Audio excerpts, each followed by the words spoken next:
علی کے جھنڈے کو دیکھا تو آپ کو ان کے نیچے اپنی موت نظر آنے لگی، اس لیے آپ نے جنگ سے جی چرانا شروع کر دیا۔ عبداللہ باپ کو غصہ دلانے کے لیے ایسے اس طرح تانے دے رہے تھے، یعنی کہہ رہے تھے کہ جب آئے تھے تب تو سب ٹھیک لگ رہا تھا، اب حضرت علی کے پاس گئے ہو تو ڈر گئے ہو، اپنی موت نظر آ رہی ہے، اس لیے واپس جانا چاہتے۔ حضرت زبیر نے کہا لیکن میں علی کے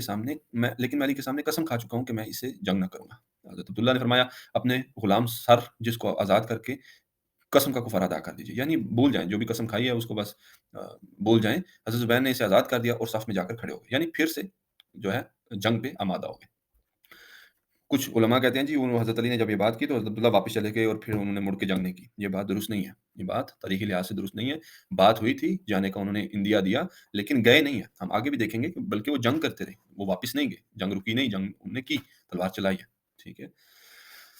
جا کر کھڑے ہوئے۔ حضرت علی نے، اور یہ سب سے امپورٹنٹ بات ہے یہاں پہ، حضرت علی نے حضرت زبیر سے یہ بھی فرمایا کہ تم مجھ سے عثمان کا قصاص طلب کر رہے ہو حالانکہ تم ہی نے انہیں قتل کیا تھا۔ یہ بہت امپورٹنٹ بات ہے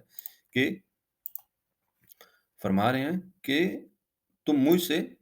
عثمان کا قصاص طلب کر رہے ہو حالانکہ تم ہی نے انہیں قتل کیا تھا، جس کے باعث اللہ تعالیٰ نے ہمیں یہ روز بد دکھایا جس کا دیکھنا ہم ہرگز بھی پسند نہ کرتے تھے۔ تو حضرت علی حضرت زبیر سے کہہ رہے ہیں کہ قتل عثمان کا جو تم میرے سے بدلہ مانگ رہے ہو اس میں تم ہی نے انہیں قتل کیا تھا، ٹھیک ہے۔ اور اس پہ حضرت زبیر نے کوئی اس پہ یہ نہیں کہا نہیں جی میں شامل نہیں تھا، ہاں۔ تو یہ کھلی مطلب ثبوت ہے کہ حضرت زبیر بھی ان بلوائیوں میں اس گروپ میں شامل تھے جو حضرت عثمان کے قاتلین تھے۔ نیز حضرت علی نے حضرت طلحہ سے فرمایا تم رسول اللہ صلی اللہ علیہ وسلم کی زوجہ کو اس لیے لے کر آئے ہو تاکہ ان کی پشت پناہی میں تم جنگ کر سکو، حالانکہ تم نے اپنی بیوی کو اپنے گھر میں چھپا کر بٹھا دیا ہے، کیا تم نے میری بیعت نہ کی تھی؟ حضرت علی نے ان کو دو باتیں سنائی کہ تمہیں اپنی بیوی کے پردے کا خوف تھا، ان کی قدر تھی، اور نبی کی زوجہ کی قدر نہیں تھی کہ آپ ان کو گھر سے نکال لائے ہو اور جنگ کر رہے ہو اور ان کی پشت پناہی پہ ان کو سامنے کر کے اپنے جو سیاسی مقصد ہیں اس کے لیے جنگ کر رہے ہو۔ حضرت اللہ نے فرمایا بیعت تو ضرور کی تھی لیکن اس صورت میں کہ تلوار میری گردن پر رکھی ہوئی تھی، یعنی میں نے آپ کی جو بیعت کی تھی وہ وہ میں نے دل سے نہیں کی تھی، وہ میں نے مجبوراً کی تھی۔ عجیب، یہ عجیب بات ہے، ٹھیک ہے، حالانکہ کوئی مجبوری نہیں تھی، ان کو حضرت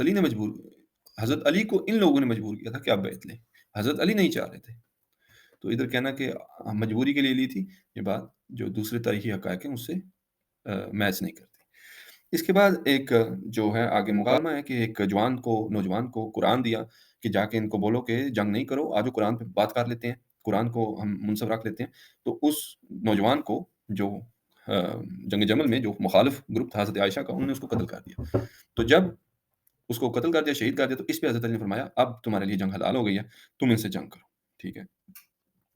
تو جو جنگ شروع ہو گئی، آخری حجت تھی، ٹھیک ہے، اور یہ جنگ کرتے رہے، یہ جو طلحہ اور زبیر ہیں یہ جنگ کرتے رہے، لوگ کہتے ہیں واپس چلی گئے تھے، یہ بات نہیں ہے، یہ جنگ کرتے رہے اور لوگوں کو شکست ہوئی، ٹھیک ہے۔ جب ان کو شکست ہو گئی، جمل والوں کو، حضرت عائشہ کے گروپ کو شکست ہوئی تو حضرت اللہ کے ایک تیر آ کر لگا جس سے وہ شہید ہو گئے۔ زہری کہتے ہیں لوگ یہ کہا کرتے تھے کہ تیر مارنے والا مروان بن حکم تھا، اس کو ہم نے دیکھا تھا پچھلی دفعہ کہ حضرت طلحہ کو تیر مارنے والا مروان بن الحکم تھا، لیکن ادھر جو بات زیر غور ہے وہ یہ کہ حضرت طلحہ جنگ کرتے رہے، واپس نہیں گئے، حضرت علی کے خلاف یہ جنگ کرتے رہے، اور حضرت علی نے زبیر کو بولا کہ تم شامل تھے عثمان کے قتل میں، تو تم شامل تھے، ٹھیک ہے۔ آگے ایک جو چیز آپ کو دکھانی ہے یہ دیکھیں کہ انہیں بتایا گیا، حضرت یہ صفحہ نمبر 128 ہے، یہ صفحہ نمبر 127 تھا، ٹھیک ہے، اوپر سے بات چل رہی ہے 126 127 128 صفحہ نمبر 128، ٹھیک ہے۔ تو حضرت زبیر کو بتایا گیا کہ حضرت علی کے لشکر میں عمار بھی شامل ہے، حضرت عمار بن یاسر۔ آپ نے ان کا قصہ سن رکھا ہوگا علماء سے جنگ صفین کے بارے میں، جنگ صفین کے بارے میں آپ نے ان کا قصہ سن رکھا ہوگا، لیکن حضرت عمار بن یاسر حضرت علی کے ساتھ جنگ جمل میں بھی شامل تھے، اور وہ حدیث جو نبی اکرم صلی اللہ علیہ وسلم کی سب صحابہ کو یاد تھی کہ عمار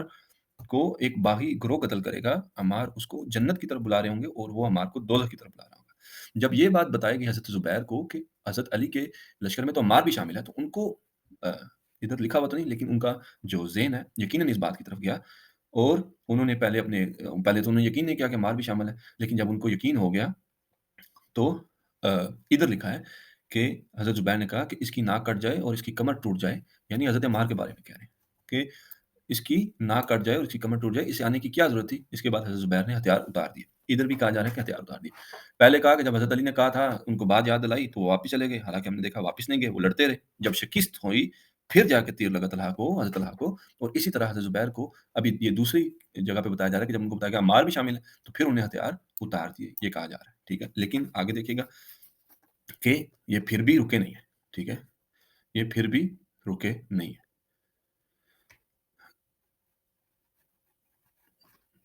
آگے دیکھتے ہیں، یہ بات وہی آ رہی ہے جو میں آپ کو بتا چکا ہوں کہ لازماً زبیر نے عمار کے بارے میں رسول اللہ سے کوئی ارشاد سنا ہوگا، حضور نے عمار کو کوئی حکم دیا ہوگا جو اس وقت زبیر رضی اللہ عنہ کو یاد آیا، جن پہ انہوں نے کہا کہ وہ میدان سے لوٹ گئے، ٹھیک ہے؟ اپنی سواری پہ بیٹھ کے میدان میں لوٹ گئے، لیکن ٹھیک ہے، آپ آگے دیکھیں گے تو آپ کو ایک چیز اور نظر آئے گی،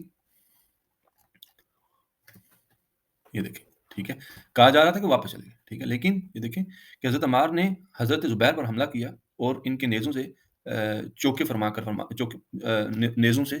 چوکے مار کر فرمایا، اے زبیر کیا تم مجھے قتل کرنا چاہتے ہو؟ حضرت زبیر نے فرمایا نہیں، میں واپس جا رہا ہوں، ٹھیک ہے؟ اوپر کہہ رہے تھے کہ انہوں نے سامان اتار دیا جب ان کو یقین ہوگا کہ حضرت عمار بھی ہیں، ادھر ہے کہ ان سے جنگ بھی کر رہے تھے، ٹھیک ہے؟ لیکن آگے دیکھیے ادھر بھی بات رکی نہیں ہے، ٹھیک ہے؟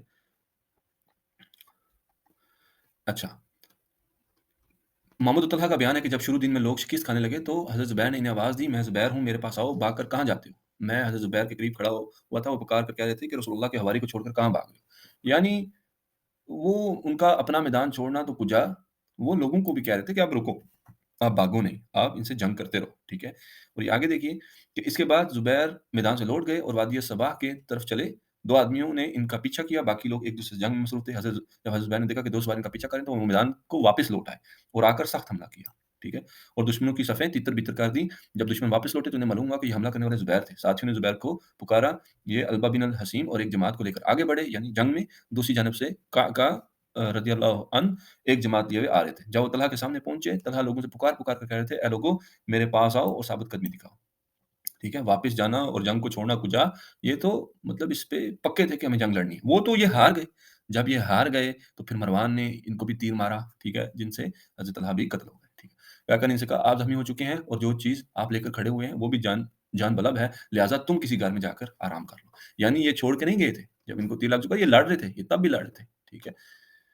حضرت طلحہ نے اپنے غلام سے فرمایا مجھے کسی گھر میں لے چلو، اس غلام نے اور اس کے ساتھ دو آدمیوں نے انہیں سہارا دیا اور انہیں بصرہ لے گئے۔ اس کے بعد بھی جنگ ہوتی رہی، پھر لشکر طلحہ شکست کھانے لگا، یہ لوگ شکست کھا کر بصرہ بھاگ جانا چاہتے تھے، لیکن جب انہوں نے دیکھا کہ مضر نے حضرت عائشہ کے اونٹ کو گھیر لیا ہے تو یہ سب پلٹ پڑے اور قلب لشکر میں پہنچ کر میدان میں ڈٹ گئے اور اب نئے سرے سے جنگ شروع ہو گئی تھی، ٹھیک ہے؟ ربیعہ قبیلے کے آدمی بصرہ ہی ٹھہر گئے تھے، وہ واپس نہیں لوٹے، یہ واپس لوٹے، یہ پھر واپس لوٹے، ٹھیک ہے؟ اور انہوں نے پھر سے جنگ شروع کی اور یہ کہنا کہ وہ حضرت علی کے کہنے پہ مان گئے تھے اور واپس چلے گئے تھے، یہ سارا جو ہے معاملہ ایسا نہیں ہے، ٹھیک ہے؟ اچھا، اس پورے معاملے میں جو بات ہم کو بتانا مقصود تھی، وہ یاد رہے کہ ہم اس وقت جو بات کر رہے ہیں وہ بات کر رہے ہیں ہم قاتلین حضرت عثمان پر، ٹھیک ہے؟ اور اس میں سب سے بڑی بات جو آپ کو دکھانا مقصود تھی وہ یہ ہے کہ حضرت علی نے حضرت زبیر سے یہ بھی فرمایا کہ تم مجھ سے عثمان کا قصاص طلب کر رہے ہو، حالانکہ تم ہی نے انہیں قتل کیا تھا، جس کے باعث اللہ تعالیٰ نے ہمیں روز بد دکھایا جس کا دیکھنا ہم ہرگز بھی پسند نہ کرتے تھے۔ تو پہلی نشست میں ہم نے دیکھا کہ حضرت طلحہ ڈائریکٹلی انوالو تھے، اسی لیے مروان بن حکم نے ان کو تیر مارا حضرت عثمان کا بدلہ لینے کے لیے، کیونکہ مروان بن حکم بھی بنی امیہ سے تھا۔ اور ادھر حضرت علی کے جو حق کی زبان ہے انہوں نے بلایا کہ زبیر تم خود شامل تھے، تم میرے سے قصاص کا ڈرامہ جو کر رہے ہو، تم تو خود شامل تھے حضرت عثمان کے قاتلین میں۔ تو یہ آج کا سیشن، امید کرتے ہیں کہ آپ کو یہ ریسرچ پسند آئی ہوگی، آپ اس کو خود بھی پڑھ سکتے ہیں، یہ ساری کتابیں آن لائن اویلیبل ہیں۔ تاریخ تبری جلد سوم حصہ دوم صفحہ نمبر 126، خلافت راشدہ حضرت علی کی خلافت، اردو ترجمہ نفیس اکیڈمی کراچی کی طرف سے۔ اگلی نشست میں ملتے ہیں، اپنا خیال رکھیے گا، السلام علیکم ورحمۃ اللہ وبرکاتہ۔